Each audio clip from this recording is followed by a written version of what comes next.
특별히 이 시간에는 이렇게 구약 성경을 이제 한눈으로 쫙 관통해서 보고자 해요. 그래서 이 시간에는 여러분 지금 오랫동안 교회를 다니는 분일수록 지금 여러분 안에 엄청나게 많은 조각들이 있어요. 퍼즐들이 있거든요. 근데 문제는 뭐냐면 이 퍼즐들이 지금 다 흩어져 있어가지고 많이 아는데 이게 어디에 있는지 모르니까 성경이 어렵게 느껴지는데, 그래서 이 퍼즐들을 지금 1시간 정도 함께 말씀을 설교가 아니죠. 말씀 강의를 쭉 나눌 때 내가 가지고 있는 이 퍼즐들과 조각들을 맞춰보는 시간을 가지면 좋을 것 같아요. 포커스가 어떤 새로운 정보라든지 또 색다르다 이것보다 포커스가 내가 알고 있었던 게 이 역사에가 있고 여기에가 있고 이렇게 쭉 깨는 거죠. 여러분도 한번 역사적인 관점과 성경 인물의 관점을 가지고 성경을 쫙 보면서 전체 퍼즐들을 맞추는 시간으로 포커스를 맞추면 좋을 것 같습니다. 그래서 오늘 강의를 들으면서는 이제 여러분이 관점은 이렇게 역사적 관점입니다. 역사 스토리를 쭉 가는 거예요. 역사를 쭉 갈 거고, 그리고 또 한 가지는 역사가 가면서 유대인들의 특징이기도 한데 우리는 역사의 스토리를 많이 보지만 히브리인들의 특징은 역사가 곧 사람이에요. 그래서 족보를 암송하는 이유가 족보가 쭉 연결되면 그게 이스라엘의 역사거든요. 그래서 우리 두 가지 관점이죠. 역사적 관점과 또 한 가지 성경 인물의 핵심 인물 관점을 가지고 쭉 함께 살펴보고자 합니다. 자, 지금부터 이제 시작해 보겠습니다. 우리 먼저 이제 들어가기 전에 보면 성경이 보면요 구조가 있어요. 성경에 구조가 있는데 크게는 세 뼈대가 있습니다. 구조가 도서관 구조라고 하거든요. 도서관. 그래서 도서관에 보면 이렇게 책꽂이가 있어요. 이렇게 책꽂이가 있고 중간에 책꽂이가 있고 이렇게 또 책꽂이가 있습니다. 보면 이게 디귿자거든요. 디귿자. 그래서 성경이 총 몇 권이죠? 66권이거든요. 오늘은 구약만 먼저 볼 건데 구약의 구조 뼈대라고 하죠. 구약의 뼈대는 이제 여기가 5권이에요. 여기 5권 뭐가 있을까요? 그렇죠. 모세오경. 모세오경이라고 하는 뼈대가 있고요. 여기 12권이 있습니다. 여기 이거를 뭐냐면 뭐라고 하냐면 역사서라고 해요. 이제 스토리. 성경의 스토리가 흘러갑니다. 중간에 5권은 뭘까요? 시가서. 네, 맞습니다. 시가서. 시가서는 시편, 잠언, 전도서, 욥기, 아가까지 해서 5권이죠. 그러면 이쪽 뼈대는 뭘까요? 그렇죠. 예언서라고 하고 선지서라고 하는 이 부분인데요. 네, 5권, 12권 이렇게 나와요. 그래서 17, 5, 17 이렇게 하면 몇 권일까요? 39. 자, 39권이고요. 39권 맞죠? 그래서 구약 39권. 그래서 이렇게 마주보는 구조가 딱 돼 있어요. 그래서 이 12권도 역사서와 예언서 12권이 포로기 전, 포로기 후 이렇게 딱 정확히 마주보면서 이렇게 편성됩니다. 그래서 딱 생각할 때 도서관에 왔다. 성경이라는 이곳에 딱 왔어요. 그 다음에 이곳이 성경이 이쪽에 12권이 있고 5권이 있고 12권이 있구나. 이렇게 도서관의 디귿자 구조라고 생각하시면 될 것 같아요. 이게 구약의 뼈대고요. 그리고 이 구약 성경과 성경은 성경 전체가 약 한 2000년 정도 동안에 한 1500군데 장소가 성경에 나오는 장소가 한 1500군데가 돼요. 장소가. 그리고 약 성경에 나오는 인물이 약 한 5000명 5000명의 사람들이 이 안에 등장합니다. 그리고 정경이라는 말 들어봤나요? 정경? 캐논이라는 말 들어보셨죠? 정경? 정경이라고 하고 캐논이라고 합니다. 캐논이라고 하는 말이 이제 누가 어디서부터 사용되냐면 이 말은 그러니까 헬라 교부 아타나시우스라는 분이 계세요. 한번 적어놔 보시겠어요? 옛날 사람인데 그죠? 아타나시우스라고 해요. 그래서 정경이란 말을 캐논이란 말, 즉 자라고 하고 기준이라고 해요. 캐논이라는 것은 자다, 기준이다. 그래서 성경을 정경화라고 하는 그 말이 이제 나오기 전에 이런 말을 썼던 분이 이제 아타나시우스라는 초대 이제 헬라 교부였던 분이시고요. 그리고 성경이 정경화되었던 것이 언제냐면 요거는 꼭 한번 메모를 해두시면 좋을 것 같아요. 59차 라오디게아 종교회의입니다. 59차 라오디게아 종교회의. 이게 AD 373년입니다. 그래서 AD 373년에 라오디게아 종교회의를 통해서 이제 정경화가 못 박혀요. 인준 내는 거죠. 인준. 그 전에도 성경이 이렇게 왔다 갔다 하다가 이것을 정식으로 이제 못 박았던 그 회의가 바로 59차 라오디게아 종교회의입니다. 그래서 정경의 원리는 영감성과 또 사도성, 그리고 보존성, 보편성, 인증성이 있어요. 그래서 정경이라는 것을 정경화되기 위해서는 그 성경이 가지고 있는 것 중에 영감, 얼마나 하나님께서 영감을 가지고 쓰여진가를 그 모든 교부들이 보고 결정했었고, 함께 영감성, 사도성, 보존성, 보편성, 인증성이라고 해요. 그리고 구약 성경은 우리가 사본이 있거든요. 사본학이 있어요. 그래서 구약 성경은 사본 중에서 마소라 사본을 사용합니다. 이게 가장 마소라 사본이 우리에게 가장 뭐랄까 권위 있는 마소라라고 하고요. 그리고 신약 성경은 이제 셉투아전트라고 해요. 젠트라고 하기도 하고 전트라고 하기도 하고. 그래서 요거는 좀 기억해 놓으실 부분들이, 지금 제가 성경의 정경화 그리고 사본학 이거를 제가 한 2, 3분 얘기했나요? 이게 이제 한 1년 정도 신학교가 배우는 거예요. 그러니까 너무 복잡하게 생각 안 하셔도 돼요. 목사님 정경화가 뭐라고 했죠? 정경화는 성경이 이제 인준되는 거, 이것이 바로 정경이다. 그래서 캐논이다. 그러니까 성경이 66권으로 채택되는 거, 이거를 바로 정경화 작업이라고 해요. 이게 바로 그 59차 라오디게아 회의 때 딱 채택이 됐습니다. 그러니까 더 이상 이제 흔들리지 않는 거죠. 그래서 이게 바로 정경화 작업이고, 이거를 계속 많이 파고 들어가는 분이 계세요. 그래서 궁금하고 이렇게 해서 하다 보면 이제 메말라요. 잠깐 들었는데 마음이 좀 힘드시죠? 좋으셨나요? 네, 좋습니다. 다행이에요. 그래서 가장 핵심만 얘기했어요. 가장 핵심, 그 중에 이제 한 학기 동안 배울 내용들, 또 뒤에 3월학 또 한 학기 동안 배울 내용을 정말 이제 한두 줄만 이렇게 얘기를 했습니다. 그래서 여러분이 기본 상식적으로는 알아야 될 부분들, 셉투아전트라든지 우리가 마소라 사본을 쓴다는 건지, 그리고 정경화가 라오디게아 종교회의 때 채택이 되었구나, 정경이라는 것이 있구나, 성경이 모든 여러 가지 작업을 통해서 우리 손까지 왔구나, 이런 것들을 기억하시면 좋을 것 같아요. 자, 그러면 이제 우리가 쉬운 거, 우리가 구약은 몇 권이죠? 39. 그래서 3, 9, 20. 그렇죠. 27. 벌써 나오네요. 그래서 3, 9, 27에서 구약 39권, 신약 27권 해서 전체가 66권이다. 이렇게 우리가 성경을 이렇게 암송을 하죠. 그래서 이게 쉽습니다.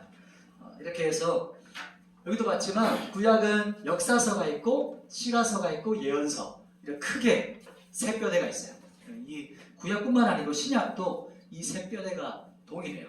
그래서 이 부분을 기억하시면 좋겠고, 이제 대칭 구조를 가지고 있다, 이렇게 생각하시면 좋겠습니다. 자, 이제 본격적으로 관통으로 들어가 보겠습니다. 먼저 우리 성경 지도를 한번 그려볼게요. 여러분 강의 안에 보면 앞으로 이제 대략 이렇게 갈 거예요. 이렇게 쭉 직진을 해서 한 줄 쫙 그어가지고 얘기를 할 거거든요. 네, 여러분 여기다 적으시고, 또 강의 안에 앞 페이지 있죠? 여기 있죠? 내용은 여기다가 메모하시면서 막 적으면 돼요. 그리고 전체 제가 강의 내용은 이렇게 쭉 진행할 거니까 들으시면서, 저는 여기다 막 적는데 여러분은 여기다 적든지 공간이 부족하시면 여기 시대별로 해당되는 것을 적으시면 되겠습니다. 이 작업을 하기 전에 여기 강의안에 보면 밑에 공간에는 좀 남을 거거든요. 이 밑에다가 지도를 한번 그려볼 거예요. 지도가 여기 앞에 있을 거예요. 앞에 있지만 여기 앞에 3페이지에 지도가 있어요. 지도가 여기, 우리가 볼 지도가 여기 핵심이거든요. 구약 성경의 지도가. 근데 이 지도를 보면서 보기에는 쉽지 않으실 수 있기 때문에 여러분이 직접 그린 지도를 가지고 강의를 들으면서 한번 보도록 하겠습니다. 자, 지도 그리는 게 진짜 쉬워요. 저를 따라서 하면 한 3분 만에 고대 근동 지도를 그릴 수가 있습니다. 자, 아주 간단하게 그릴 거예요. 어떻게 할 거냐면 여기다 한번 그려볼게요. 자, 가장 먼저 지중해를 그립니다.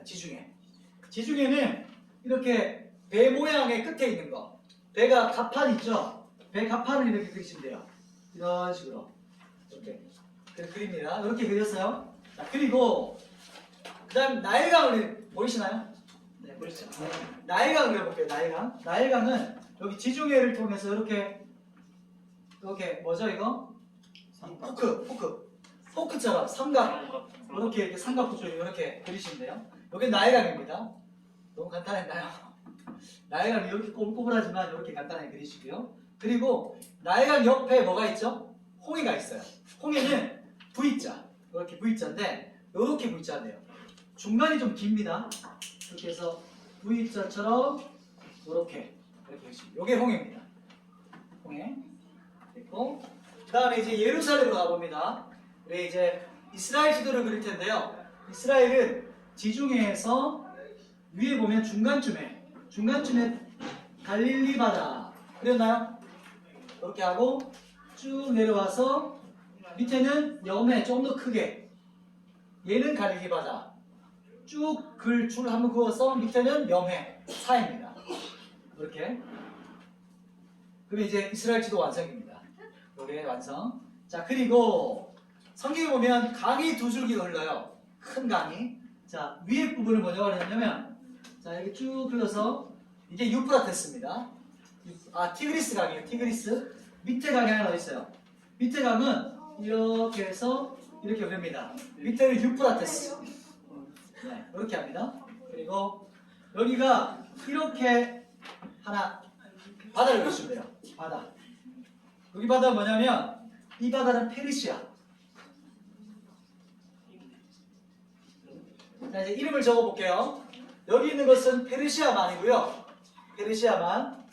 자 여기는 아까 우리가 알지만 홍해 바다. 얘는 지중해. 얘는 나일강이죠. 나일강. 자 얘는 뭐였죠? 갈릴리 바다. 위에 있는 거는 갈릴리 바다. 이렇게 흘러가는 강은 뭐죠? 요단강입니다. 그리고 밑에 있는 바다는 사해라고 하고 요즘에는 염해라고도 하죠. 염해라고 하고 자 강이 두 줄기가 흐르는데 헷갈려요. 위에 것을 어떻게 연상하면 좋냐면 높이 따라서 T 그래서 티그리스강 그래서 여기를 티그리스강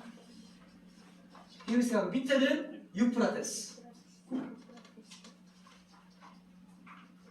그래서 이렇게 강이 흐릅니다. 그래서 이렇게 만나는 것이 이게 페르시아만이고요. 요 위에도 뭐 바다가 있어요. 흑해라는 바다가 있어요. 보통 지도에 잘 안 나오기 때문에 상관없고 이렇게 해서 이 지도가 구약 거의 전부가 나오는 지도입니다. 그래서 이 지도를 머릿속에 딱 그리시면 구약에 나오는 지리적 배경 어떻게 나가는지를 이걸 통해서 알 수가 있어요. 자, 벌써 다 하셨네요. 잘하시네요. 자, 우리 이제 고대 근동 지도가 이제 나와요. 이제 이렇게 이 정도로 마무리하면 될 것 같고, 자 이제 시대별로 한번 쭉 가보도록 할게요. 혹시 검은색 하나 더 있었나요? 이 보도마카. 보도마카는 없고 매직. 매직 괜찮아요. 네. 매직 하나 더 있어요. 혹시 이게 잘 안 나올까 봐. 자 이제 준비되셨죠? 이제 성경책 있으시면 성경을 여러분 이제 창세기 한번 열어보십시오.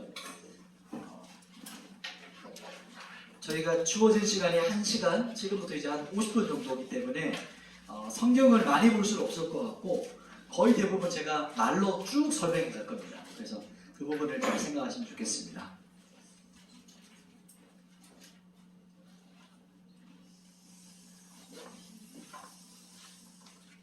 여러분은 줄 그어져 있으시죠? 그 방향을 이제 펴시면 될 것 같아요. 자, 이렇게 그어져 있는데, 자, 이제 구약 성경의 첫 번째, 첫 시작이 어떻게 되죠? 창조. 네, 맞습니다. 창조로 시작됩니다. 창조인데, 하나님이 영원하신 분이기 때문에 역사 한가운데 하나님께서 무엇에서 시작하셨죠? 창조. 자, 1번입니다. 이걸 창조시대라고 합니다. 창조시대. 창조시대의 핵심은 이제 세 사람과 하나의 사건이 있어요. 그래서 네 가지가 있는데 첫 번째는 이제 창조하시고 첫 번째 사람은 누구였죠? 아담이 핵심 인물입니다. 자, 창조 한번 우리 주일학교를 잘 나오셨는가 한번 테스트 해보시죠. 우리 창조 7째 날 동안 하나님께서 첫째 날 무엇을 창조하셨을까요? 그렇죠. 좋습니다. 이거 좋은 우리 초등부 나오셨네요. 빛. 그 다음에 둘째 날은요. 궁창. 좋아요. 우리 청년들이 더 잘 대답해야 되는데 젊은데. 자, 셋째 날. 맞습니다. 땅. 묻히라고 하기도 하고 땅입니다. 자, 그리고 넷째 날은요. 좋네요. 자, 넷째 날, 다섯째 날, 여섯째 날은 헷갈릴 수 있거든요. 어떻게 하냐면 앞에 것을 하드웨어로 생각하시면 뒤에 부분을 소프트웨어. 그러니까 뒤에 채운다 생각하시면 돼요. 빛이 있어요. 빛을 나타내는 그 뭐가 있죠? 광명체들이? 그렇죠. 해와 달과 별인데 여기서 우리 별들 여기가 이제 유니버스 나와요. 이제 우주가 여기서 나와요. 별들. 그 다음에 궁창은요. 하늘에 뭐가 있어요? 그쵸, 새가 있죠. 새 있잖아. 그 다음에 하늘에는 그 새가 있고 이때 하늘과 바다가 나눠지거든요. 바다는 뭐가 있죠? 물고기. 그래서 이때는 하드웨어가 됐고 뒤에는 채웠구나. 여섯째 날은요? 땅에 뭐가 있어요? 그래서 동물이 있죠. 이때 식물은 여기 이때 같이 나와요. 땅이 만들어질 때. 그래서 동물, 그 다음에요. 그렇죠. 마지막 가장 중요한 사람입니다. 이 모든 것이 포커스가 사람을 향해서 포커스를 맞춰줘. 이 모든 창조물들이. 그런데 여기서 끝이 아니고 어떤 날이 남았죠? 일곱째 날 남았죠. 일곱째 날 무엇을 하셨죠? 안식하였어요. 그래서 결국에 사람을 창조하신 것처럼 보이지만 사람이 창조되고 제일 먼저 한 게 뭘까요? 안식부터 하셨어요. 그죠? 사람은 먼저 뭔가를 하는 게 아니고 창조되고 나서 존재 자체가 그냥 쉼을 통해 시작했어요. 이게 바로 우리의 창조 원리예요. 그래서 이 모든 것이 실제로 안식을 포커스를 맞춰주고 있다. 안식의 주인이 누구시죠? 예수 그리스도 하나님이세요. 그래서 이 모든 것이 사람을 위해 하나님께서 만드셨는데 하나님께서는 이 모든 창조물과 사람은 다 하나님을 위해서 존재한다. 이렇게 창조의 질서를 봐도 우리가 알 수가 있어요. 자, 이제 아담이 창조되었죠. 그런데 아담이 범죄합니다. 아담이 죄를 지었고요. 아담이 범죄해서 타락하고 나서 그 다음 태어났던 사람 누굽니까? 아벨, 가인입니다. 자, 아벨의 핵심은 뭐냐? 아벨하면 떠오르는 게 뭐가 있을까요? 아벨하면 그죠, 제사죠. 참된 예배. 자, 아벨은 참된 예배란 무엇인가요? 참된 예배가 핵심이 뭘까요? 피 흘림입니다. 피 흘림 그리고 믿음이에요. 피 흘림에 대해서는 레이디 해석이고 믿음에 대해서는 히브리서 해석입니다. 우리가 오늘 보게 돼. 그래서 이 참된 예배는 피 흘림과 믿음이 있는 것. 이것이 바로 참된 예배자의 핵심 키워드고요. 그리고 지금 이제 볼 텐데 창조는요. BC 대략 5,000년에서 6,000년까지 봅니다. 더 길게 볼 수 있죠. 이제 보통 이제 5,000년 지금 유대력은 한 5,000 몇백 년 되더라고요. 근데 그러나 창조에서 봤을 때는 하나님께서는 무엇은 가능하기 때문에 이것을 뛰어넘을 수가 있어요. 근데 지금으로 젊은 지구론인 거죠. 그래서 5,000에서 6,000년 정도로 보죠. 창조가. 그리고 그 다음에 이제 아벨이 끝이 나고 나서 죽고 나서 아벨을 대신해서 누구를 주셨죠? 하나님께서 그렇죠. 셋을 주셨어요. 셋을 통해서 이제 믿음의 계보가 흘러갑니다. 자, 그리고 그 다음 세 번째 인물 아벨 다음에 또 핵심적인 인물이 누가 있을까요? 창조 시대 때. 그렇죠. 노아입니다. 세 번째 노아. 노아 하면 떠오르는 건 뭐가 있죠? 홍수가 있고 방주가 있습니다. 그렇죠? 홍수가 있고 방주. 홍수, 방주 같이 가죠. 노아의 홍수가 있었는데 노아는 이제 구약 모세오경을 쓴 사람이 누구였어요? 모세죠. 그래서 모세가 노아의 방주라고 쓸 때 자기가 그 나일강에 떠내려갈 때 자기가 담겨 있었던 것을 갈대상제라고 하잖아요. 똑같은 어원을 써요. 그러니까 같은 의미를 둔 거죠. 그래서 방주라고 하고 방주에 뭘 칠했어요. 뭘 칠했을까요? 맞습니다. 역청을 칠했어요. 지금으로 보면 우리 도로 공사하는 거 역청 그게 코발트라고 해요. 코발트. 그래서 저걸 뭐라고 하죠? 아스팔트. 아스팔트가 바로 코발트 역청에서 나온 그 시대 중동에서는 이게 많았던 거죠. 기름도 많으니까. 그래서 그걸 이렇게 배 밑에 칠했습니다. 칠했다는 것은 방수. 그래서 칠하다, 방주를 칠하다. 이것은 어원이 뭐냐면 덮다, 칠하다, 속죄 같은 어원을 가지고 있어요. 여기서부터 이제 예수 그리스도의 보혈의 피 그리고 십자가의 구속이 여기서부터 이제 어원이 시작됩니다. 역청으로부터 코발트. 그래서 이 노아라는 부분이 나오고, 그래서 역청이라는 것은 칠하다라고 하는 거예요. 칠하다. 그래서 여기서 이제 어원이 속죄 그리고 덮다 이런 어떤 어원이 같이 나옵니다. 그리고 여기서 이제 또 한 가지 뭐냐면 노아의 홍수 심판이잖아요. 심판전에 하나님께서 인류 사가운데 가장 오래 산 사람이 누굴까요? 무드셀라. 그렇죠. 무드셀라. 우리나라 말은 무드셀라인데 실제로는 무드셀라라고 하는데 실제로는 무트라는 말과 셀라라는 말이 합쳐졌어요. 무트는 죽는다. 첼라라는 것은 심판하신다. 그래서 무드셀라는 죽으면 심판하신다. 그래서 무드셀라를 보면서 하나님과 동행한 사람이 있어요. 누굴까요? 에녹입니다. 에녹이 그냥 살다가 하나님의 어떤 그 계시가 있었겠죠. 그래서 무드셀라를 낳고 나서 에녹은 300년 동안 누구와 동행하죠? 하나님과 동행합니다. 이게 바로 지금으로 보면 이제 재림신앙인 거죠. 아, 무드셀라가 죽으면 심판이 오는구나. 그래서 정확히 무드셀라가 죽고 노아의 홍수가 심판이 시작돼요. 그래서 날마다 아마 에녹 같은 경우는 매일마다 무드셀라를 봤겠죠. 무드셀라 살아있나? 나갔다 오면 살아있나? 이렇게 확인하면서 주님과 동행한 사람. 그래서 무트는 죽다. 셀라는 심판하신다. 그래서 무트셀라가 죽으면 심판이 온다. 이런 어떤 의미를 가지고 있습니다. 그리고 무트셀라 나이가 몇 세예요? 69세. 969. 가장 인류사 가운데 가장 오래 살았어요. 이 뜻은 어떤 의미일까요? 하나님의 심판이 엄청나게 오래 참으신다는 거예요. 그분의 오래 참으심. 그런데 사람들은 홍수 심판만 생각하지만 하나님은 참을 수 있을 때까지 가장 오래 참으셨어요. 이해가 되시죠? 969세까지 하나님의 그 성품을 우리가 볼 수가 있는 거예요. 가장 오래 참으심. 여기서 볼 수가 있고, 자 그리고 이제 창조 시대의 인물을 봤다면 우리 네 번째 이제 사건이 있거든요. 창조 시대 의 중요한 사건이 하나 있어요. 어떤 사건일까요? 그렇죠. 바벨탑입니다. 바벨탑 사건의 핵심은 뭘까요? 언어입니다. 언어를 혼잡하게 해서 흩어버리는 것. 그러나 이 언어가 혼잡해서 흩어졌지만 신약에서 오순절 그 성령 강림을 통해서 방언의 회복됨을 통해 뭔가 이제 다시 회복된다는 그런 의미를 가지고 있어요. 그래서 같이 이제 키아짐처럼 이제 짝을 이루는 거죠. 바벨탑 사건이 이 네 가지가 있고요. 아까 창조 때 제가 하나 빠뜨린 게 있는데 하나 또 한다면, 창조가 처음 시작이 바로 태초에 하나님이 천지를 창조하시니라 이렇게 하잖아요. 히브리어로 보면 베레시트라고 하거든요. 베레시트, 바라, 엘로힘 이렇게 시작하는데, 창조라는 게 뭘까요?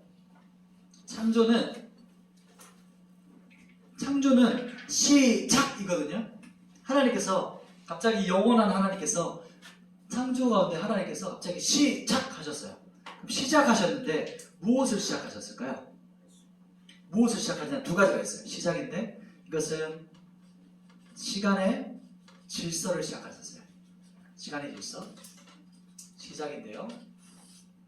두 번째는 공간의 질서를 시작하셨어요. 그러니까 시간과 공간의 질서가 시작된 것이 바로 창조입니다.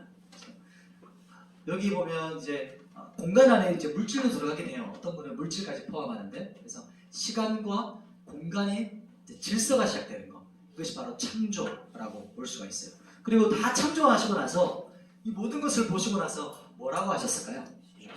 심히 좋았다. 보기에 좋다 이렇게 하셨거든요. 그걸 토브라고 해요. 토브. 한글로 적으면 토브라고 합니다. 토브. 아마 토브 이게 아마 토브. 토브는 무슨 뜻일까요? 토브는 좋다라는 뜻인데 세 가지 의미가 이 안에 들어가 있어요. 그래서 영어로 표현하면 더 쉬울 겁니다. 왜냐하면 퍼펙트하다, 완벽하다, 완전하다, 그러니까 완벽하다. 딱 보니까 희창한 딱 보니까 완벽해 이렇게 보면 하나님께서 딱 보시고 완벽하구나. 둘째 뭘까요? 둘째는 beautiful. 그래서 빠졌네 절자가 U가 빠졌네. 그래서 아름답다. 세상을 만들어갈까. 오늘 민지 잘 두 사람이네요. 민지 잘 보니까 아름답다. 이렇게 보니까 아름답다. 아름답다, 완벽하다. 그리고 마지막 세 번째는 여기 이제 우리가 좋다라는 의미 같이 있어요. 굿. 좋아. 좋다. 이거를 우리가 해석할 때 선하다라고도 해석할 수 있겠죠. 그래서 선하다. 우리 청년들이 참 착하죠. 선하죠. 그런 어떤 의미도 갖고 있고 여기서는 이제 우리 번역할 때는 이 모든 걸 가지고 좋다 이렇게 표현을 했습니다. 그래서 토브라고 하는 단어가 하나님께서 창조하신 걸 바라보시면서 와 진짜 내가 만들었지만 너무 완벽하다. 내가 만들었지만 너무 아름답다. 요 사람 한번 보세요. 그렇죠? 동의가 되시죠? 그리고 마지막 야 너무 착하고 선하다 이렇게 이제 보시는 게 이제 창조 하나님께서 처음 봤을 때 창조물이에요. 이제 창조 시대를 봤습니다. 이제 속도 괜찮은가요? 네. 속도 괜찮으세요? 자, 두 번째 시대입니다. 두 번째 시대는 어떤 시대일까요? 족장 시대. 어떤 시대? 족장 시대입니다. 족장이라고도 하고 시족이라고도 해요. 옛날 말로는. 지금은 근데 이제 보통 족장이라고 표현하는 게 좋습니다. 족장은 창세기에 세 명의 족장이 있어요. 세 명의 족장이 있고 족장은 아니지만 같이 포함된 한 사람을 또 합니다. 창조는요. 창세기 1장부터 11장 1장까지 12장이기도 하지만 11장까지입니다. 시족사의 그 족장 시대는 창세기 12장부터 50장 마지막 장까지 이렇게 나누십니다. 족장. 자, 족장하면 누가 떠오르십니까? 아브라함이죠, 그죠? 아브라함이 너무 많은 중요한 주제 너무 많은데 그러나 오늘은 다 볼 수는 없고 핵심 한 가지만 본다면 아브라함이 신앙의 절정기, 신앙의 클라이막스를 찍었던 데가 있어요. 그때가 어디였죠? 이삭을 번제로 바친 사건입니다. 그래서 이제 여기가 바로 모리아산. 모리아산이 신약의 어디일까요? 골고다 언덕입니다. 골고다 갈보리 언덕이 바로 이 모리아산, 하나님의 산, 그 산이죠. 그래서 여기서 모리아산에서 예수님께서 십자가에 죽으신 그곳이고 여기서 누구를 못 박았어요? 못 박은 게 아니라 누구를 바쳤어요 번제로? 이삭이죠. 두 번째 인물 족장 이삭입니다. 자, 아브라함과 이삭 두 족장 모두가 다 신앙의 절정기가 바로 이 모리아산이에요. 십자가, 골고다 언덕 여기입니다. 여기는 이제 창세기 어디 나오냐면 몇 장이죠? 22장. 그렇죠. 창세기 22장이 바로 이 모리아산의 번제 사건입니다. 이삭을 번제로 드리는 사건. 자, 상징이 있어요. 밑에 조명에 또 상징성이거든요. 구약과 모든 여기 성경 인물은 이 사람들이 지금 누구를 다 손가락으로 방에 가리켜 있을까요? 그렇죠. 예수 그리스도예요. 구약의 모든 사건, 모든 인물들은 나를 바라봐 이게 아니고 누구를 다 손으로 가리키고 있어요. 나를 통해서 누굴 봐? 예수님을 바라봐 이렇게 하거든요. 그래서 보면 이 창세기 22장은 이 아브라함은 예수 그리스도를 상징하기도 하지만 누구를 또 상징하는 인물일까요? 자, 아브라함과 이삭 두 사람 나왔어요. 아브라함은 누구를 대표할까요? 그렇죠. 성부 하나님. 그리고 이삭은요. 성자 예수님을 상징하는 거죠. 그래서 아버지가 아들을 모리아산에서 번제로 죽이는 그 큰 마음. 오히려 아브라함은 자기가 죽기를 더 원했을 거예요. 자기가 죽기 더 쉬웠을 거예요. 그런데 자기 목숨 죽이는 것보다 아들 죽이는 게 더 힘들었거든요. 자기 심장과 같은 존재. 자기 목숨보다 더 귀한 존재가 이삭이었기 때문에 이 성부 하나님을 상징하고 바로 이삭은 성자 예수님을 상징해요.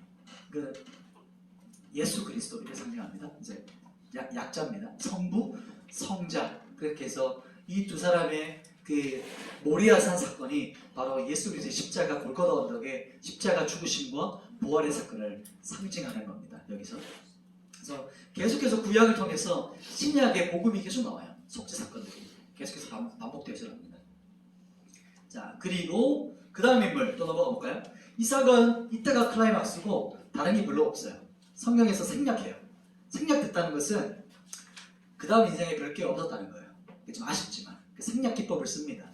그래서 이삭은 거의 그 다음부터는 잘 나오지 않고 그 다음에 핵심적으로 나오는 인물이 누굴까요? 야곱입니다. 그렇죠? 세 번째 인물 야곱. 지금 넘어갈 것 같은데? 지금 몇 가지였죠? 3분의 1을 맞춰야 되는데. 네, 야곱입니다. 밑에 좀 그릴게요 제가. 야곱입니다. 야곱은 어떤 게 떠오르세요? 야곱하면. 속이는 그쵸? 파축도 있고 속이는 놈이고 이제 본다면 길게 표현 못하니까 장자권 한번 생각해보세요. 장자권. 이 안에 파축 사건이 들어가 있죠. 장자권. 둘째였는데 그렇게 첫째가 되고 싶었어요. 그 형님, 첫째 형님은 거의 집으로 보면 상남자 같은 스타일. 나가면 사슴한 마리 들쳐병한테 들어오는 거야. 사냥에 능한 자. 집으로 오면 뭐 거의 완전 능력치가 최강. 근데 야곱은 엄마 옆에서 밥도 도와주고 식사도 도와주는. 지금으로 보면 괜찮죠. 셰프 이런 느낌 괜찮지만 당시 때는 거의 쓸모없는 남자 같은 느낌이었어요. 지금 정서와 다르죠. 그래서 야곱은 어떤 비교 의식과 이런 것들이 엄청 심했던 사람을 볼 수 있겠죠. 그래서 야곱이었고 야곱으로 핵심 본다면 장자권이 있고 그리고 그럼에도 불구하고 야곱이 속여가지고 다 탈취합니다. 인생은 또 잘 살아요. 악착 같아요. 그래서 막 뺏어냈는데 근데 인생 다 털리는 날이 나와요. 그 날이 바로 야복강. 아시나요? 야복강에서 누구와 결혼했죠? 그렇죠. 하나님과 결혼입니다. 하나님과 결혼. 이때 하나님과 싸워서 얻게 되는 이름이 뭘까요? 그렇죠. 여기 중요한 이유가 이때부터 하나님께서 이스라엘이라 이렇게 지칭하세요. 이때부터 이제 민족의 탄생을 시작합니다. 민족의 이제 나라가 시작될 것을 예고해줘요. 누구 몇 아들이었어요? 12아들이 12지파가 됩니다. 그래서 이스라엘이 여기서 시작되고 하나님과 겨루어서 이겼다라는 걸 통해서 이스라엘이라는 이름을 얻고 그래서 12아들이 이제 여기서부터 시작되기 때문에 이 사건 한 가지만 좀 보도록 하겠습니다. 그리고 그 다음 누가 인물이 있을까요? 그렇죠. 마지막 족장은 아니죠. 족장급으로 쳐주는 사람이 요셉입니다. 요셉. 왜 요셉이 중요하냐면 요셉을 통해서 이스라엘 민족이 보호를 받아요. 어디로 들어갔죠?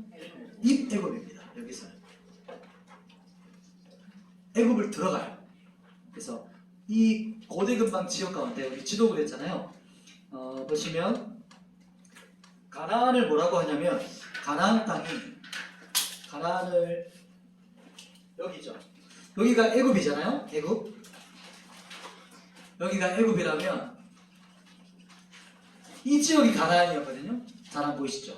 그래서 여기가 가나안.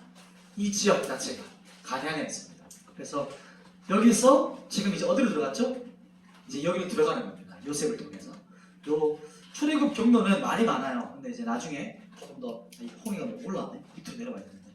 이렇게 해서 올라갑니다. 아무튼 이 출애굽 경로는 나중에 조금 더 살펴보도록 하고 그래서 요셉의 핵심적인 역할은 이스라엘 민족을 보호한 인물이죠. 그래서 요셉은 삼촌들하고 같은 이름을 해요. 같은 지파처럼. 요셉의 두 아들이 두 지파가 이제 이 요셉의 지파가 됩니다. 므낫세와 에브라임.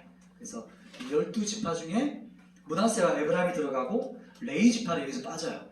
레위 지파는 그 12지파에 다 흩어집니다. 그래서 그 12지파의 핵심적인 도시에 들어가서 그 지파를 섬기는 레위 예배자죠. 우리 앞에 예배팀 있었잖아요. 이렇게 어떤 공동체의 예배를 섬기고 제사를 섬기는 자로 레위 지파가 따로 떼어지고 므낫세와 에브라임이 12지파에 들어가게 됩니다. 그래서 그때 이런 사건이 일어납니다.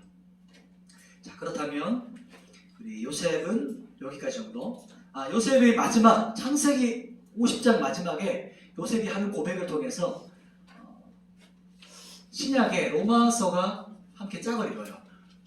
로마서 8장 28절. 전 세계 그리스도인이 가장 사랑하는 구절. 어떤 구절인지 아세요? 모든 것이 합력하여 선을 이루니라. 이 말씀이 이제 요셉을 통해서 이루어집니다. 하나님께서 이 모든 것을 위해서 나를 먼저 보냈습니다.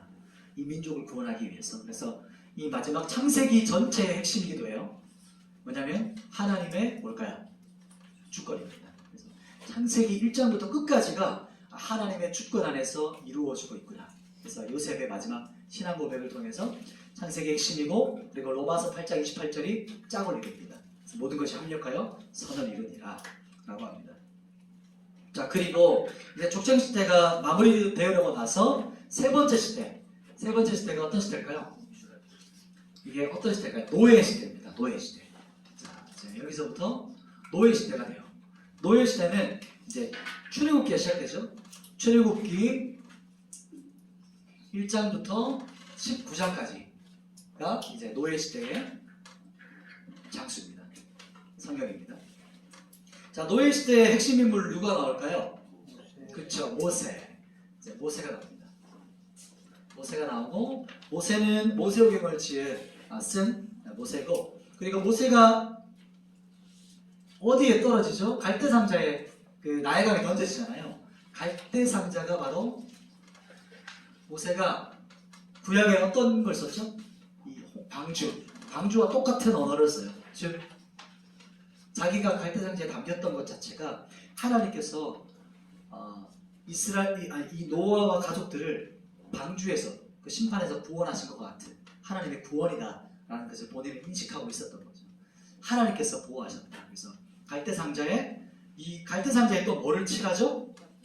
똑같아요. 신기하죠. 그래서 여기서 이렇게 칠해요. 역청을 칠해요. 여기는 더 심하네요. 코페르 나무에 코발트를 칠합니다. 똑같은 언어예요. 코발트, 코페르, 카파르. 칠하다는 것은 카파르거든요. 그래서 이 계속 언어적인 반복을 통해서 강조해요. 속죄를. 그래서 하나님의 구원과 속죄와 보호를 강조하는 것이 노아이죠. 모세의 이 갈대상자에 나옵니다.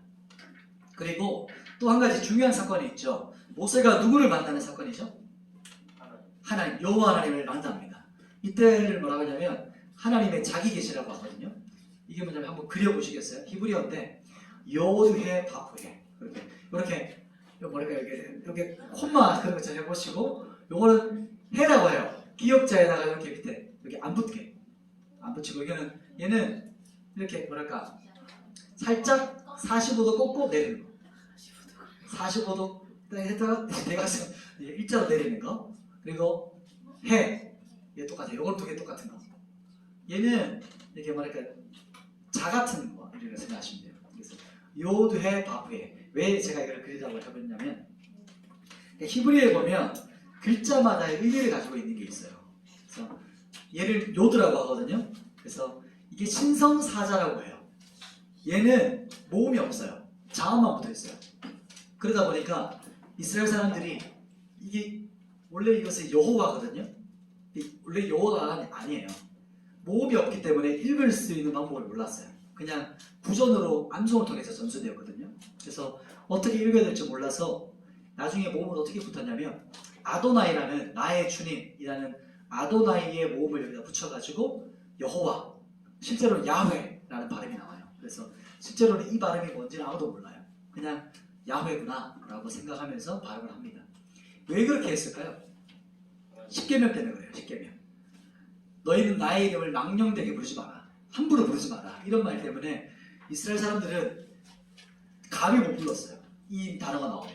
그래서 어떻게 부르냐면 신성사자가 나오면 못 부르고 나의 주님, 그리고 지극히 거룩한 분, 그분 이렇게 불렀어요. 그러다 보니까 이 발음하는 것을 잃어버렸고, 나중에는 그냥 우리는 마음대로 부르죠. 여호와 쉽게 부르지 않아요. 이스라엘 사람들은 그렇게 못 불렀던 거죠. 엄청 중요한 단어, 중요한 언어, 신성사자라고 해요. 자, 왜 이렇게 표시하냐면 요드라는 단어는 손이라는 뜻이 있어요. 요드, 이렇게 되는 손. 그리고 해라는 단어거든요. 해는 보라, behold라고 해서 주목해 이렇게 하는 거거든요. 보라, 이렇게 숨이라는 표현도 있지만 보라라는 뜻도 있어요. 그리고 중간에 바프라고 하는 얘는 못이에요. 못. 갈고리라는 뜻도 있고 못이라는 뜻도 있어요. 못. 자, 그다음 해 똑같죠? 보라. 자, 이런 뜻을 가지고 있어요. 요드해 바프해. 요거는 이제 상식적으로 여러분 한번 기억해 보세요. 신성사자가 요드해 바프해구나. 보면 손 보라, 못 보라 이렇게 뜻이 나와요. 여호와 이름 안에 예수 그리스도의 십자가의 예수 그리스도의 십자가를 상징하는 언어가 이 안에 담겨져 있어요. 그래서 제가 이걸 한번 해석한 겁니다. 그래서 여호와라는 이름 안에 뜻이 이런 것이구나. 그리고 나서 하나님의 자기 계시거든요. 여호와. 하나님께서는 모세에게 자기를 뭐라고 말씀하셨죠? 나는 스스로 있는 자다. 나는 스스로 있는 자라는 뜻이 뭘까요? 이게 비동사를 썼거든요. 비동사. 하야라고 하는 비동사를 썼어요. 그래서 존재 동사를 말했어요. 존재 동사. 이게 뭐냐면 이런 뜻입니다. 나는 존재하는 모든 존재의 근원이다. 나는 스스로 있는 자라는 뜻은 I am who I am이라는 뜻은 나는 존재하는 모든 존재의 만물들의 존재 근원이 나야. 이런 말씀을 가지고 있다고 해요. 히브리적인 어떤 언어로 봤을 때, 언어적인 언어로. I am who I am, 하나님께서 자기 계십니다. 하나님의 자기 계시. 자기 계시. 자기 계시. 하나님께서 자기 계시하신 것. 이 부분이 이제 모세를 봤을 때 중요한 핵심적인 사건이죠. 모세.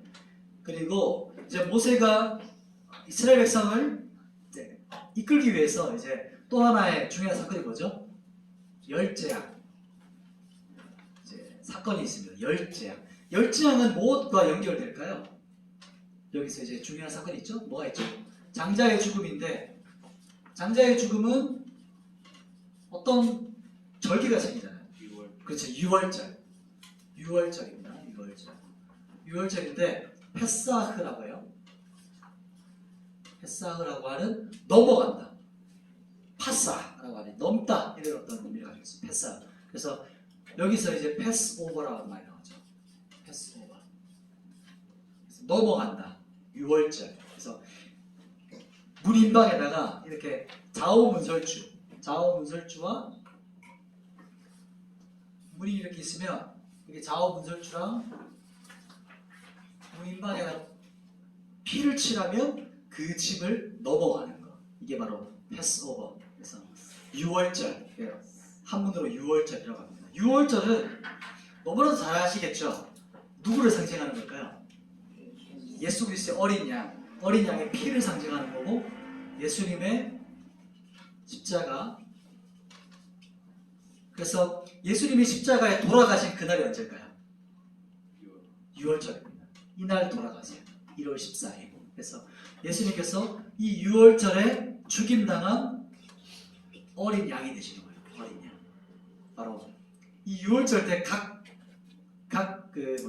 가정마다 양을 취해서 죽였거든요. 바로 그 양이 바로 예수님이시다라는 것을 상징하는 겁니다. 그래서 예수님께서 예수님의 속량과 속죄, 예수님께서 우리의 모든 죄를 속량하시고 속죄하셨다는 것이 6월절 이 부분에 또 나오는 겁니다. 여기서 발생되어지는 이제 조금 더 가고합시다. 자, 그 다음 출애굽을 통해서 이제 홍해 사건을 통해서 넘어가요. 이제 홍해를 통해서 그 다음 뭐가 있죠? 그 다음 어떤 사건이 있죠? 중요한 사건이 이제 또 나오는데요. 자, 홍해를 가르치고 요거는 넘어갈게요. 홍해는 우리가 생각하는 것처럼 요 정도로 이렇게 폭을 갈라가지고 막 뛰어가는 게 아니고 한 3km에서 4km가 열려요. 바닷길이. 그러니까 여기서 거의 저기 신혼당 아파트 정도까지 바다가 쫙 열리는 거예요. 옆으로 폭으로. 그래서 지파별로 20만, 30만씩 지파별로 건너갔어요. 그렇게 해야만 가능한 폭이었습니다. 실제로 보면 끝에 갔을 때 바다가 안 보이는 거예요. 건너갈 때는. 그래서 애굽의 군대가 이스라엘 백성들을 쫓아와서 바다에 수장된 거죠. 엄청나게 폭으로 열렸던 바다가 바로 홍해 사건입니다. 자, 이제 이게 바로 노예 시대였고요. 자, 네 번째 시대. 어떤 시대일까요? 네 번째 시대. 이제 계명 시대로 갑니다. 계명. 왜 계명이라고 했냐면 10계명 떠올려보세요. 10계명. 그래서 계명 시대는 출애굽기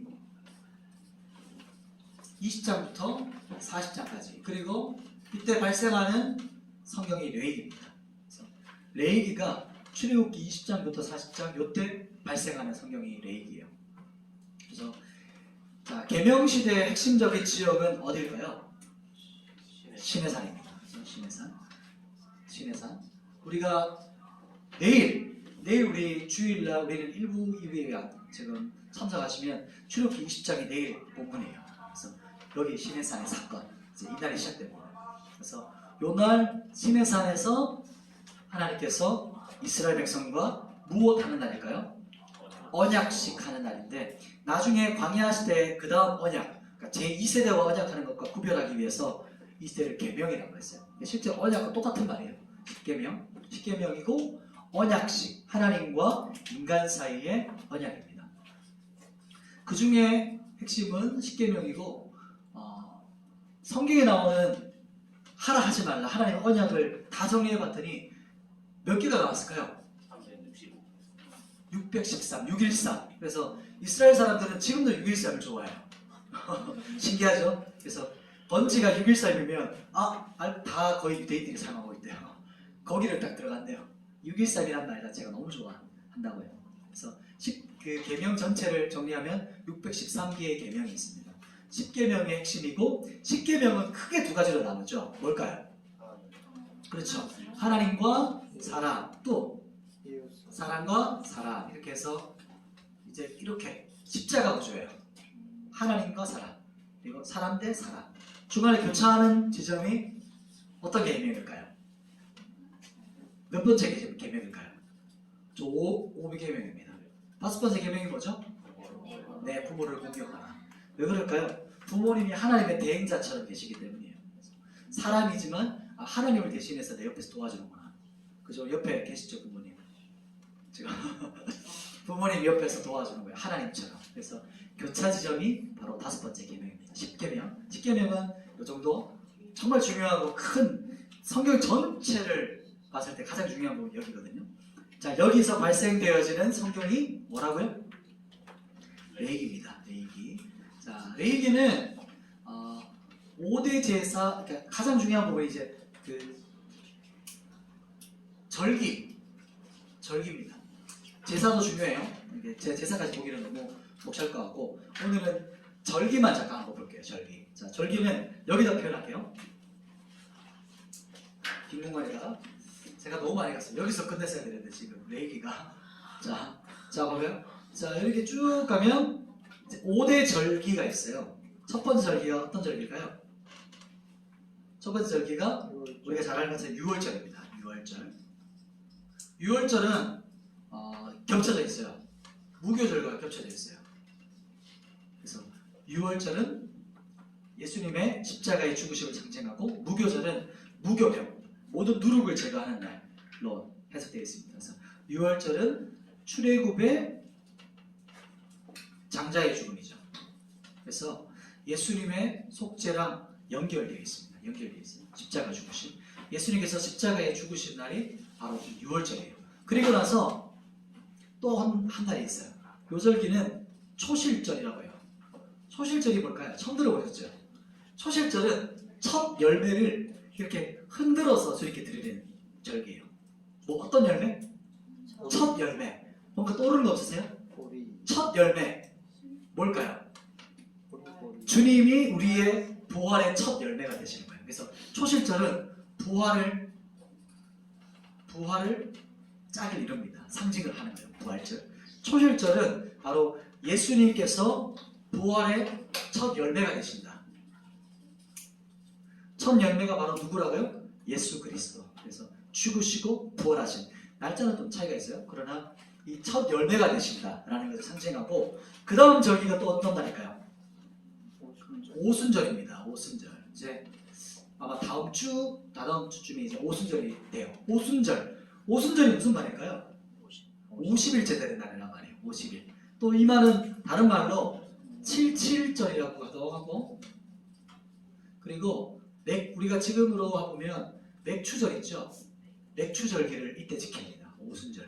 그래서 오순절은 어떤 달로부터 50일일까요? 6월절로. 그렇죠. 6월절부터 50일이에요. 50일. 자, 봐봐요. 왜 77절이냐면 7 곱하기 7, 77에 49. 그 다음 날이 바로 오순절이다. 이렇게 절기를 지키는 거예요. 그럼 오순절은 어떤 날을 상징할까요? 영광이고. 그렇죠, 맞습니다. 성령 강림주일이에요. 제자들이 예수님께서 십자가에 죽으시고 나서 오로지 기도와 말씀에 전무하니라. 그리고 나서 오순절에 하나님께서 임하세요. 성령 강림. 그리고 이날은 또 어떤 날과 연결되어 있냐면 어디 있죠? 토라 받은 날. 어디 있어요? 여기 있죠. 여기서 이 날이 바로 오순절과 연결돼요. 토라를 받았어요. 하늘로부터 토라가 주어진 날이 바로 하늘에서 성령이 부어진 날이에요. 그래서 이 날과 짝을 이룹니다. 그래서 이 날이 하나님의 토라 율법을 받은 날이고, 그리고 성령 하나님께서 강림하신 날. 이 날이 바로 오순절 절기입니다. 자, 그다음 네 번째 절기가 어떤 절기일까요? 자, 여기서부터는 이제 요까지는 초림절기라고 하고 이 뒷부분은 재림절기라고 해요. 재림. 그거는 나중에 알려드릴게요. 여기는 나팔절입니다. 나팔절. 나팔절은 나팔을 뿌 이렇게 부는 날이에요. 나팔이 있으면 좋겠네요. 양강 나팔이 있어서 뿌 불거든요. 그래서 이제 백성들 깨우는 절기가 나팔절이고, 그 다음에 이제 드담 절기가 또 중요하기 때문에 넘어갈게요. 그 다음에 어떤 절기가 또 있을까요? 이스라엘 백성들이 정말 중요하게 여기는 절기입니다. 지금까지도 그래요. 이번에는 대속죄일입니다. 대속죄일. 레위기에서 가장 중요한 장이 바로 대속죄일. 대속죄일의 특징이 뭐냐면 아사셀 염소가 있어요. 염소 2마리를 취합니다. 그래서 취해서 한 마리는 빨간 끈을 묶어요.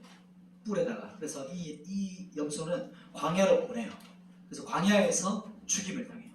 성 밖에서 죽임 당한 예수님. 상징하는 거죠. 그리고 근데 역사관에 한번 이 염소가 마을로 다시 돌아왔대요. 나라가 바깥에 집신 거예요. 죽어야 되는데. 그래서 나중에 어떻게 했냐면 광야 절벽 한가운데 가서 이 염소를 떨어뜨리고 바로 죽여요. 그래서 죽임 당하는 거. 그래서 아세셀 양이 한 마리는 광야에서 죽고 또 한 마리는 어디서 죽을까요? 대속죄일에 이제 번제로 이제 죽임을 당하고 그 피를 가지고 성전으로 들어가는 거. 그날이 바로 대속죄일. 온 민족의 죄가 속함을 받는 날. 이 날이.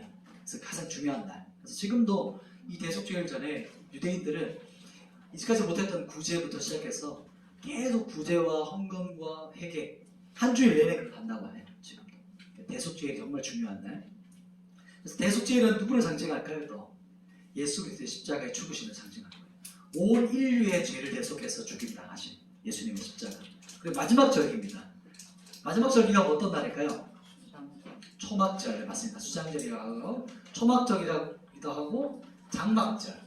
장막절은 이제 광야시대에 곧 나오겠지만 광야시대를 상징해요. 장막절. 그래서 초막절이 있고, 초막절은 자, 여기서부터는 이제 재림절기. 여기는 이쪽으로는 초림절기.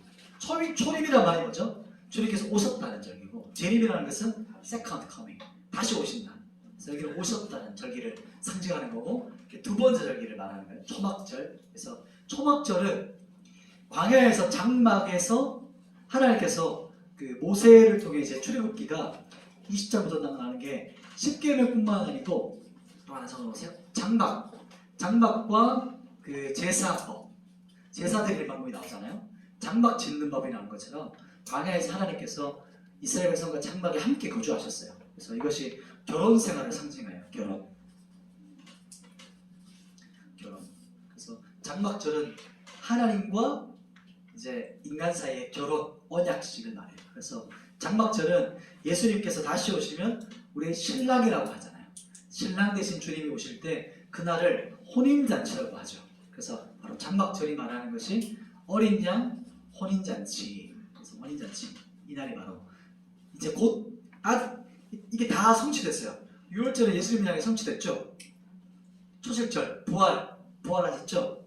오순절 성령 강림 하셨죠. 그리고 대속죄 예수님 십자가에 죽으셨죠. 모든 죄를 사하셨죠. 이 날은 아직이에요. 이 날이 이제 성취되는 겁니다. 이 날이 주님 마지막 기다리는 그 날이에요. 주님 다시 오시는 날. 신랑 대신 주님께서 오시는 그 날이 바로 이 날입니다. 자, 시내산에서 레이기가 발생되었고 레이기 안에 핵심은 5대 절기가 있고 제사가 있다. 이 말을 여기까지 기억하시면 될 것 같고. 자, 그러면 이제 계명시대가 끝이 나고 그 다음 어떤 시대가 열렸죠? 여기다 이제 그릴게요. 밑에다가 할게요. 보이셔야 되겠네. 요거 하면 보이나요? 그걸 좀 맞춰야 되겠죠? 보이나요? 네, 보이시죠? 쭉 가볼게요. 그래서 지금부터는 이제 5번째 시대죠. 어떤 시대죠? 광야 시대입니다. 광야 시대는 미드바르라고 해요. 미드바르, 광야에서 이렇게 시작하거든요. 그래서 광야 시대는 한글로 적으셔도 돼요. 미드바르. 그래서 보면 두 단어가 합성어예요. 미드바르가 뭐냐면 이게 광야에서인데 앞에 미라고 하는 이게 뒤에가 다바르거든요. 다바르. 재밌죠? 발음이 따발 뭐가 떠오르세요? 말. 다바르는 말이라고 하고 앞에 있는 이 접속어는 함께라는 단어입니다. 함께. 그래서 광야라는 것은 말씀이 함께 있는 곳이라고 해석을 해요. 그래서 항상 보면 구약 성경, 구약 인물뿐만 아니고 세례 요한도 광야에서 말씀을 외치죠. 그래서 이스라엘 백성들은 광야라는 곳을 특별한 장소로 봤어요. 말씀이 들려지는 장소라고 봤어요. 그래서 이 광야에서 나는 이 광야 시대는 민수기가 여기에 해당됩니다. 그래서 민수기가 숫자 세는 것처럼 보이지만 숫자보다는 실제 말씀 그리고 민수기의 핵심 키워드는 아쉽지만 원망과 뭘까요? 불평입니다. 이스라엘 백성들은 원망과 불평, 모세는 기도입니다. 모세는 하나님께 말, 이스라엘 백성들은 모세에게 말. 그래서 따바르가 핵심 단어예요. 자기 안에 있는 것을 모세한테 계속 말하면 이게 뭐가 돼요? 원망 불평이 됐고, 모세는 내가 하고 싶은 말을 누구한테 했어요? 하나님께 하면 기도가 돼요. 똑같은 말, 언어는 똑같아요. 똑같은 따바르인데 이렇게 이제 나눠집니다. 민수기의 핵심 키워드가 이제 말, 따바르라고 할 수 있습니다. 그리고 이제 중요한 장소가 나와요. 민수기에 딱 이렇게 전환되어지는 지점이 나와요. 왜냐면 정탐꾼을 보내잖아요. 12정탐꾼을 가나안에 들어갈 때 여기서 보면 제가 이 홍해가 좀 밑에 내려야 되는데 옛날 보면 이 정도 지역을 가데스 벌써 말해줄 뻔했네. 아까 제가 얘기했어요. 뒤에 이제 질문할 건데 이 지역이 가나안에 들어갈 입구에 이 지역으로 이제 여기 들어가는데 어떤 분은 여기라고 말해요. 가데스 TTT 해요. 이 여기가 어디였을까요? 가데스 바네아라는 곳이에요. 이게 꼭 한번 적어놓으세요. 가데스 바네아라는 곳인데 6글자입니다. 가데스 바네아라는 곳에 12정탐꾼이 가나안에 딱 들어가는데 이 지역에서 어떤 일이 벌어지냐? 12정탐꾼이었잖아요. 12지파 중에서 가장 똑똑한 애들, 가장 탁월한 애들 뽑았어요. 그렇게 해서 들어갔는데 10명은 어떻게 평가했죠? 악평! 안 돼! 좋긴 좋은데 우리는 안 돼. 이게 그들의 결론이었어요. 그때 엄청나 이렇게 열매가 뭐였냐면 남자 둘이서 막대기에다가 포도를 한 송이를 걸어왔대요. 양이 장난 아니죠. 전 그 말 듣고 거짓말 했는데 나중에 신문을 보니까 요즘도 한 송이가 엄청 큰 게 있어요. 이 탁자보다 큰 게 있더라고요. 그 거짓말이 아니구나. 요즘도 나오고 있구나. 진짜 적각구리로 된 땅이었구나. 그래서 그 정도로 엄청난 땅이었는데 10명의 정탐꾼은 악평. 우리 거기 가면 죽어. 우리 그냥 메뚜기야. 우리 그냥 거기 가면 그냥 밟혀 죽어. 이렇게 평가했고 두 사람 누굴까요? 이 사람이 중요하죠. 두 사람 누구죠? 그렇죠. 여수와 갈렙이 이제 호평합니다. 여수와 갈렙. 이 두 사람만 걔들 우리 밥이야 가자 이렇게 외쳤던 그때 외쳤던 게 이제 우리가 그들 우리 밥이다 정체성을 말하면서 우린 가서 그냥 정복하면 돼 이렇게 호평을 하면서 갈라졌던 장소가 바로 가데스 바네아예요. 그래서 그런데 사람들은 누구 길을 따랐을까요? 그렇죠. 사람은 이게 참 신기하게 다수를 따라가거나 안 좋은 길을 따라가요. 사람의 심리라는 게. 이 안타까운 사건이죠. 아니면 이때부터 바로 들어갔을 거예요. 그런데 이때 악평하고 밤새 사람들이 통곡하고 울어요. 통독이 아니고 통곡. 통곡하면서 울면서 원망하거든요. 그때 하나님께서 뭐라고 하시냐면 며칠 정탐했을까요? 40일 정탐했거든요. 그래서 40일을 하루를 몇 년으로 쳐라? 1년 쳐서 그래서 몇 년?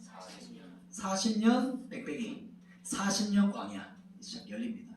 40년의 광야 시간이 이때부터 열려요.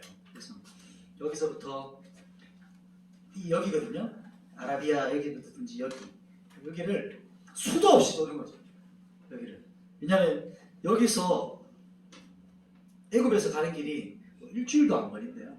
걸어가면 천천히 가도. 근데 이 광야를 이 사막 지역을 40년을 돌았으니 얼마나 많이 돌아다녔겠어요. 이 지역을 못 들어가고. 그게 바로 이제 악평, 원망, 불평의 결과. 그리고 1세대가 이제 죽습니다. 여기서 이제 이 광야에서 죽임을 당해요. 죽고 나서 이제 광야 시대가 끝이 나고 끝이 날 때쯤에 그 다음 시대가 어떤 시대일까요? 이제 광야 시대 끝이 나고 이제 제2세대와 함께 아까 계명이라고 했잖아요. 저 말이 또 어떤 말이었죠? 언약. 그렇죠. 언약 시대입니다. 언약을 합니다. 언약식인데 이때는 제2세대와 언약식. 이때는 성경이 신명이고요. 언약을 왜 또 맺었을까요? 아까 설명하는 중에 힌트가 있었어요. 언약을 왜 또 다시 똑같이 맺었죠? 신명기 보면 반복되는 내용이 있거든요. 그래서 성경 보면서 이거 앞에 했던 건데 왜 또 나오지? 출애굽기 때 했던 건데 또 나와요. 민수기 했던 건데 또 나오네? 이렇게 나오거든요. 이제 이 언약 신명기는 장소가 어디냐면 모압입니다. 모압 평지. 모압이라는 지역에서 누구의 설교일까요? 모세의 설교입니다. 근데 모세의 그냥 설교가 아니고 모세의 고별 설교입니다. 고별 설교라는 게 헤어지는 정도가 아니고 죽는 거예요. 죽기 전에 3번의 설교가 이제 신명기 말씀의 설교입니다. 이 설교는 너희가 가나안 땅에 들어가서 어떻게 살아가야 될지에 대한 그래서 더 구체적인 내용이 나오는 거죠. 앞에 있는 민수기와 출애굽기보다 이제 신명기에서는 실제적으로 가나안 땅에 너희가 들어가서 어떻게 이스라엘 하나님의 백성으로 살아가야 될 것이냐 이것에 대한 이야기가 나옵니다. 그래서 이렇게 모세 설교고 그리고 모세는 이제 느보산에서 모압 평지에서 설교했고 느보산이라는 곳이 있거든요. 느보산에 올라가서 이제 가나안 땅이 보이는 산. 이제 성지순례 가시면 이때 많이 보신다 하더라고요. 저도 보고 싶은데 못 가봤습니다. 그래서 느보산에 올라가서 지금 바로 앞에 뭐 보여요? 가나안이 보이는 거예요. 우리 보면 행주산에서 올라갔는데 그 앞에 또 한강이 보이는 것처럼 앞에 쫙 펼쳐졌는데 못 들어가고 하나님께서 모세는 넌 여기까지야 하고 모세는 죽고 그 다음 세대 왜 제2 언약을 했냐면 1세대는 이미 다 광야에서 어떻게 됐어요? 죽었기 때문에. 그래서 실제 2세대 즉 광야에서 태어났던 세대들 그리고 출애굽할 때 어렸던 그 세대들은 아직 하나님과 언약식을 맺지 않았거든요. 그래서 정식적으로 하나님과 다시 언약을 맺는 겁니다. 그래서 이걸 우리가 보면 부모님 믿는다고 우리가 다 구원받는 거 아니에요. 그래서 내가 직접 하나님과 만나야 돼. 내가 직접 하나님과의 관계가 있어야 되는 거죠. 언약 시대가 끝이 났고 그 다음 시대 어떤 시대입니까? 그 다음 시대 이제 넘어가면 그 다음부터는 이제 가나안으로 들어가잖아요. 모세 다음 누구예요? 그렇죠. 여호수아인데 7번째는 정복 시대입니다.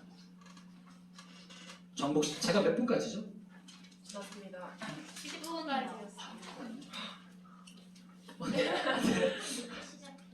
그러네요. 그러면은 잠깐 보자. 25분이죠. 그러면 몇 가지만 하고 1분 안에 아니다. 이거 다음에 하죠. 요거는 다음 통독 그런데 그래서 오늘은 이 언약 시대까지만 이건 뭐지? 갑자기 알려줄 듯 하다가 안 알려줘. 궁금하다. 요소까지만 할까요? 네. 오케이, 그럼 요소까지만 하고 그 다음 시대는 그 다음번에 한번 하도록 하죠. 정복 시대인데 이제 여호수아입니다. 여호수아는 크게 두 부분이에요. 이제 성경은 여기서 여호수아겠죠? 여호수아고 정복 시대는 두 가지로 나눠져요. 앞부분은 땅 정복. 그러면 뒷부분은 뭘까요? 땅 분배 맞습니다. 땅 분배고 그래서 1장부터 13장 겹쳐져요. 13부터 24장입니다. 여호수아 24장 맞추시면 돼요. 24장. 24장까지는 땅 분배. 이렇게. 땅 정복은 13장까지 앞부분. 뒷부분은 13장은 땅을 지파별로 분배하는 이야기가 이제 나옵니다. 크게 얘기한다면. 자, 그리고 여호수아하면 제일 첫 번째 전쟁 떠오르시나요? 제일 유명한 전쟁. 여리고성 전쟁 기억나시죠? 여리고성 나갈 때 이제 롯데 또 인물이 여기 나오긴 한데 그 전에 원래 나와요. 그 전에 정탐했을 때 나왔던 인물 누굴까요? 여자 라합이라는 여인이 있죠, 그죠? 그 이방인인데도 불구하고 누구의 계보예요? 예수님의 계보에 들어가신 분. 그래서 믿음으로 이 라합을 통해서 라합이 가지고 있던 들었는데도 불구하고 하나님 믿어요. 들었던 것을 통해서 그래서 이 들음의 믿음을 가지고 이 가족 전체가 구원을 받습니다. 라합이. 그리고 당당히 이방인에도 불구하고 예수님의 계보에 들어가요. 이게 바로 라합이라는 인물이고 이때 이제 여리고성이 무너집니다. 여리고성은 어떻게 무너졌죠? 돌기만 했어요. 돌았는데 무너져요. 이 첫 번째 전쟁을 하나님께서는 어떤 전쟁을 명령하셨냐면 헤렘 전쟁을 명령하셨어요. 헤렘이란 말이 뭐냐면 진멸하다. 완전히 진멸해라. 애, 동물 다 완전히 싸그리 다 죽여야 되는 거. 이게 바로 헤렘 전쟁이거든요. 왜냐하면 이것은 하나님의 전쟁, 하나님의 거룩한 전쟁이기 때문에. 헤렘 이제 이게 히브리어거든요. 그래서 히브리 안 적고 그냥 한글로 적었습니다. 헤렘 전쟁이고 이것은 하나님께 드려지는 전쟁. 그래서 이때는 모든 걸 다 진멸해야 돼요. 그런데 어떤 사건이 일어났죠? 이때 한 인물이 있죠. 누구였어요? 아간이 범죄하잖아요. 그러니까 한 사람이었어요. 한 사람의 범죄인데도 불구하고 그 다음 전투가 어디였죠? 그렇죠. 아이성이었어요. 이름도 아이예요. 이 정도는 뭐 한 몇천 명 가십시오. 갔다가 완전히 대패해서 와요. 그리고 나서 여호수아가 하나님께 죄를 뿌리고 회개합니다. 하나님 뭐죠? 왜 우리가 패배했죠? 하나님께서 이끄시는 전쟁인데 왜 저희가 졌죠? 했더니 제비 뽑아라. 그랬더니 누가 뽑혔어요? 제비를 뽑았다는 말은 아간에게 계속해서 기회를 줬다는 말이에요. 계속해서 기회를 줬어요. 회개할 수 있는. 그런데 끝까지 회개하지 않아요. 그래서 결국엔 자기가 뽑혀요. 진짜 신기하죠? 그 몇백만이 되는 사람들 베비를 뽑아서 지파가 걸렸고 지파 안에서 그 많은 가문이 있을 거 아니에요. 그 가문 중에서 가문이 또 뽑혔고 그 가문에서 얼마나 많은 가정이 있겠어요? 그 가운데 아간이 잡혀요. 그래서 아간이 숨겼던 그 옷 외투와 그 금덩이와 은덩이 때문에 아이성에서 졌습니다.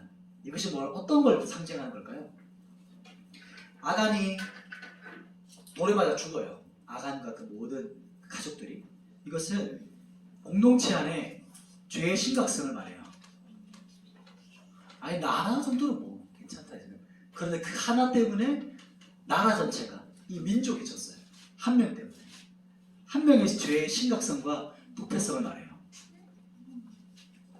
이게 공동체성을 말하는 거거든요. 그래서 나 하나쯤이야 라고 하는 그것이 바로 아간이 갖고 있었던 마음이었어요. 얼마나 평생 동안 광야 시대 때 한 벌 입었거든요. 옷을. 지금 여러분이 입고 있던 옷을 40년 입으셔야 돼요. 생각해보니까 외투 한 번, 이때는 그 외투가 지금 보면 이제 막 어떤 명품 브랜드인 거예요. 막 프라다 이런 거 있잖아요. 한 벌에 1000단위, 억 단위 옷이었던 거예요. 그 옷이. 그러니 봤더니 와, 한번 입고 싶다 이런 말을 들었던 거죠. 그래서 그걸 훔쳐갔던 거예요. 그러나 한 사람의 범죄 때문에 공동체 전체에 심각한 타격을 미쳐요. 이것이 바로 아간의 사건이고, 그리고 이제 정복 사건에서 마지막 이 전쟁 이후에 이제는 여태까지는 헤렘 전쟁이었어요. 그러나 그 다음부터는 이제 하나님께서 전리품을 주세요. 전쟁에서 이기잖아? 너희가 이제 가져, 분배해, 가져. 왜냐하면 첫 번째 전쟁이기 때문에 그래요. 첫 번째 상징이에요. 첫 번째, 첫 아들, 첫 전쟁, 첫 번째 것. 이것에 대한 상징이었기 때문에 이때는 헤렘 전쟁이었고, 그 다음부터는 하나님께서 그 전리품들을 가질 수 있도록 전쟁에서 승리케 하시고 전략을 주시고 모든 것들을 하나님께서 이끌어 가시면서 가나안 정복이 이제 일어납니다. 여기까지가 이제 우리가 함께 봤던 우리 정복 전쟁, 그리고 성경을 한눈으로 보고 싶었는데 아직 좀 시간이 안 되겠네요.